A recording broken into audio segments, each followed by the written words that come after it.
ವೀಕ್ಷಕರೇ, ನಮ್ಮ ಚಳ್ಳಕೆರೆ ಟಿವಿಗೆ ಸ್ವಾಗತ. ಇಂದಿನ ಪ್ರಮುಖ ಸುದ್ದಿ.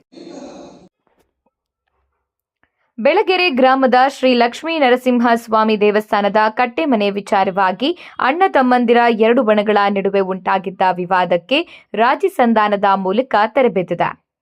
ತಹಶೀಲ್ದಾರ್ ಹಾಗೂ ತಾಲೂಕು ದಂಡಾಧಿಕಾರಿ ರೆಹನ್ ಪಾಷಾ, ಶಿರಸ್ತೇದಾರ್ ಸದಾಶಿವಪ್ಪ ಹಾಗೂ ವೃತ್ತ ನಿರೀಕ್ಷಕ ಕುಮಾರ್ ಅವರ ಸಮ್ಮುಖದಲ್ಲಿ ಎರಡು ಸಮಿತಿಗಳ ಉಭಯ ಪಕ್ಷಗಾರರೊಂದಿಗೆ ರಾಜಿ ಸಂಧಾನ ನಡೆಸಲಾಯಿತು.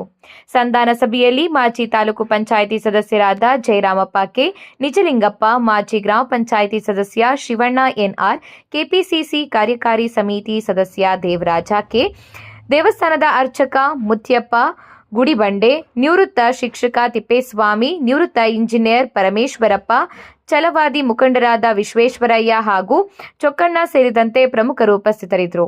ಎರಡು ಸಮಿತಿಗಳ ಉಭಯ ಪಕ್ಷಗಾರರು ರಾಜಿ ಸಂಧಾನಕ್ಕೆ ಒಪ್ಪಿ ಸೂಚಿಸಿದ್ದು, ಇನ್ನು ಮುಂದೆ ಯಾವುದೇ ಗೊಂದಲಕ್ಕೆ ಅವಕಾಶ ನೀಡದೆ ಶಾಂತಿಯುತವಾಗಿ ಹಬ್ಬವನ್ನು ಆಚರಿಸಿಕೊಂಡು ಹೋಗುವುದಾಗಿ ಒಪ್ಪಿಕೊಂಡಿದ್ದಾರೆ.